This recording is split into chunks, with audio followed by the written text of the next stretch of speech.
आज प्रजासत्ताक दिन, आपला राष्ट्रीय सोहळा.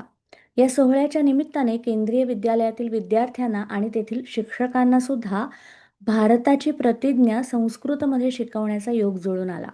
आणि ही शिकवत असताना अर्थातच तुमच्या सगळ्यांची आठवण झाली आणि असं वाटलं की आपल्या श्रोत्यांना, प्रेक्षकांना सुद्धा ही प्रतिज्ञा ऐकायला आवडेल, शिकायला आवडेल. तोच प्रयत्न आज आपण करणार आहोत.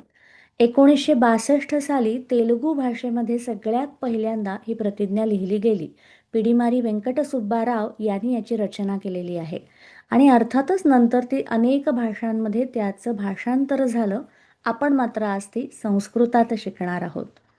मुळात ज्या भारताविषयी ही प्रतिज्ञा आहे त्या भारत शब्दाचा अर्थ बघूया. भायामृतामिती भारत. भा म्हणजे प्रकाश. साधासुधा प्रकाश नाही बरं का, दिव्य प्रकाश, स्वर्गीय प्रकाश किंवा तेज किंवा अशी ब्रह्म ऊर्जा जी पृथ्वीवरती अवतरताना स्वतःचं असं स्वयंभू तेज घेऊन येते, ते म्हणजे भा.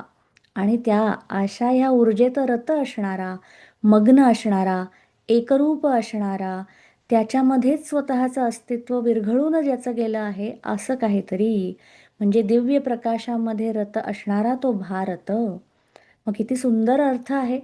हा अर्थ आपल्या नेहमी स्मृतीत राहावा आणि याच अंशाचा, या दिव्य अंशाचा, या दिव्य प्रकाशाचा अंश आपल्यात सुद्धा आहे, याचं स्मरण आपल्याला कायम राहावं. म्हणून एक छोटा प्रयोग करूया का आजपासून. भारत शब्द आपल्या व्यवहारात जिथे जिथे शक्य आहे तिथे इंडियाच्या ऐवजी आपण भारत शब्द वापरायला लागूया. आणि अर्थात आपल्या घरातल्या नवीन पिढ्यांना देखील याचं महत्त्व सांगूया. आता वळूया मुख्य प्रतिज्ञेकडे. आपल्या स्क्रीनवरती तुम्हाला संस्कृत बरोबरच मराठी आणि इंग्रजीतून याचं भाषांतर दिसेल. संस्कृत खूप सोपं आहे.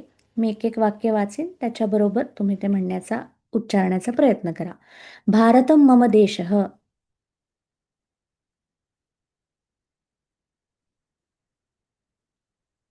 सर्वे भारतीयाः मम भ्रातरः भगिन्यः च सन्ति.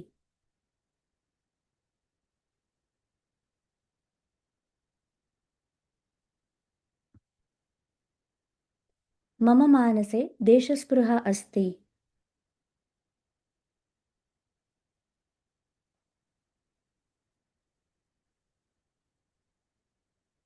समृद्धिसहितं विविधतापरिपूर्णं तस्य संस्कृतिगौरवम् अनुभवामि.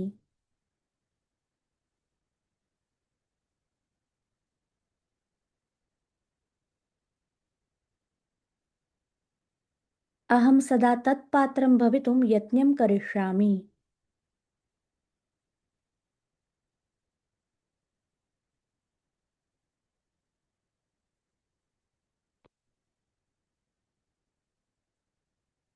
अहं स्वमातापित्रोः, शिक्षकाणां, गुरुजनानां च सदैव सम्मानं करिष्यामि.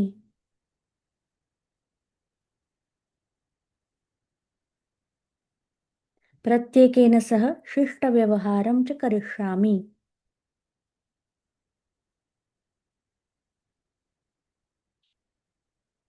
अहं मम देशाय, देशबान्धवेभ्यः च मम निष्ठाम् अर्पयामि.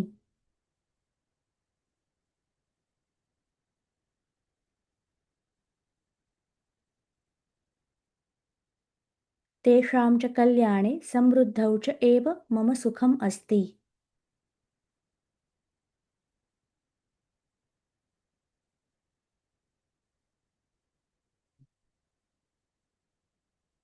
किती सुंदर प्रतिज्ञा आहे ना? मग तुम्ही याचा प्रयोग केलात का? उच्चारण्याचा प्रयत्न केलात का? नक्की कळवा. आणि या व्यतिरिक्त देखील आपले बाकीचे सगळे व्हिडिओ, मंत्र उपचार, मंत्र चिकित्सा यावरचे आहेतच. त्याचा अभ्यास आपण गेली कित्येक वर्ष करतोच आहोत.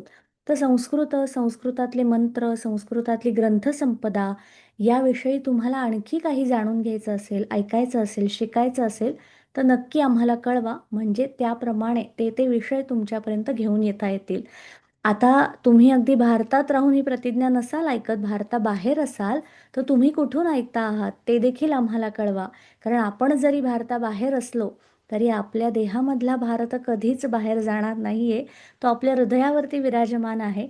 आणि म्हणूनच आपण अगदी कुठूनही या प्रतिज्ञेचा आनंद घेऊच शकतो. आज इथेच थांबूया. पुढच्या एखाद्या सत्रात पुन्हा एखाद्या नवीन विषयासह भेटूया. धन्यवाद.